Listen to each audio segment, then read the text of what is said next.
IAS అధికారి చంద్రకళ ఇళ్లపై దాడులు చేస్తోంది సిబిఐ. ఇసుక అక్రమ రవాణాలో చంద్రకళ పేరు ఉన్నట్లు ఆమెపై ఆరోపణలు వచ్చాయి.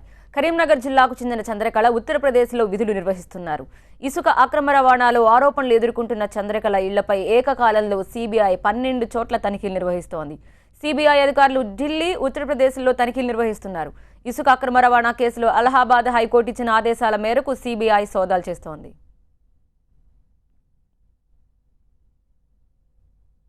अगर बी चंद्रकला के रसूख की बात करें तो सपा सरकार देखिए जैसा कि हम देख रहे हैं कि ये वही 101 यहाँ तक कि सीनियर अधिकारी भी ऊपर कार्रवाई के दौरान कई जगह और सपा शासन काल में काफी ज्यादा फेमस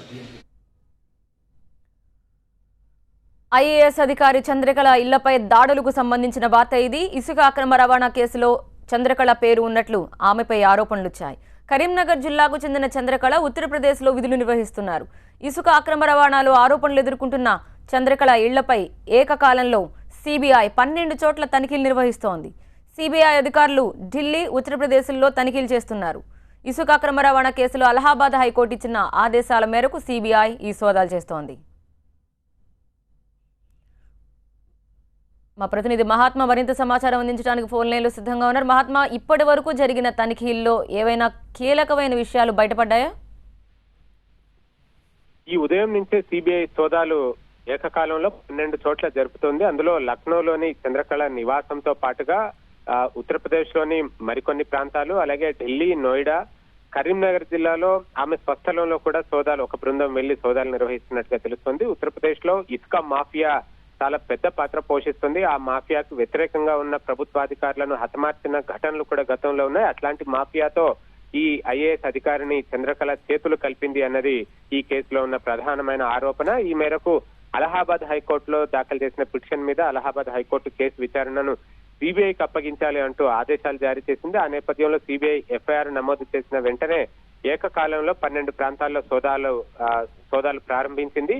చంద్రకళ 2008 బ్యాచ్ కి చెందిన ఐఏఎస్ అధికారిని తెలంగాణలో కరీంనగర్ జిల్లా గర్జనపల్లి గ్రామం ఆమె స్వస్థలం. ఆ ప్రాంతం నుంచి 2008 బ్యాచ్ కి ఐఏఎస్ గా సెలెక్ట్ అయిన తర్వాత ఉత్తరప్రదేశ్ లో అనేక ప్రాంతాల్లో పనిచేసింది. ముఖ్యంగా బులంద్ షహర్ జిల్లా కలెక్టర్ గా పనిచేస్తున్న సమయంలో ఒక కాంట్రాక్టర్ నాసిరకంగా పనులు చేస్తున్న సందర్భంలో ఆ కాంట్రాక్టర్ ను బహిరంగంగా నిలదీసిన ఘటన అప్పట్లో సోషల్ మీడియాలో సంచలనం సృష్టించింది. ఈ తరహా నాసిరకంగా పనులు చేస్తే జైలుకి వెళ్లాల్సి ఉంటుంది, మిమ్మల్ని బ్లాక్ లిస్ట్ లో పెట్టాల్సి ఉంటుంది అంటూ గట్టిగా హెచ్చరించిన వీడియో అప్పట్లో వైరల్ గా కూడా మారింది. అత్యంత స్ట్రిక్ట్ అధికారినిగా పనిచేస్తారన్న పేరు ఆమెకు ఉంది. అట్లాంటి అధికారిని ఇప్పుడు ఇసుక మాఫియాతో చేతులు కలిపింది అన్నదే ఈ కేసులో ప్రధానమైన ఆరోపణ.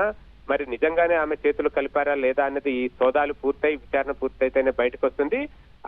ఇటు యూపీలో మాత్రం ఆమె పనిచేస్తున్న తీరు స్ట్రిక్ట్ గా పనిచేస్తారన్న ఫీడ్బ్యాక్ మేరకు కేంద్ర ప్రభుత్వం ఆమెను సెంట్రల్ డిప్యుటేషన్ మీద తీసుకుని స్వచ్ఛ భారత్ మిషన్ డైరెక్టర్ గా ప్రధాని మోదీ తన కోర్ టీమ్ లోనే నియమించుకున్నారు. ఈ మధ్యనే స్వచ్ఛ భారత్ మిషన్ డైరెక్టర్ గా ఆమె బాధ్యతలు స్వీకరించి పనిచేస్తున్న సందర్భంలోనే ఇప్పుడు ఈ అలహాబాద్ హైకోర్టు తీర్పు మేరకు సిబిఐ కేసు నమోదు చేయడం, ఇళ్లలో సోదాలు జరపడం సంచలనం సృష్టిస్తుందని చెప్పవచ్చు.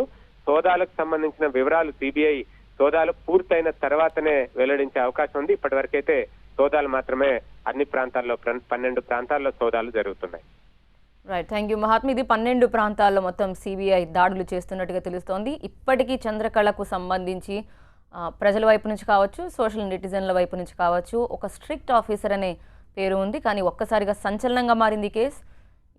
చంద్రకళ ఇళ్లపై ఏకంగా సిబిఐ దాడులు జరగడం, ఇసుక అక్రమ రవాణాలో ఆమె పేరు బయటకు రావడంతో ఏం జరుగుతుందని ఉత్కంఠ కనిపిస్తోంది.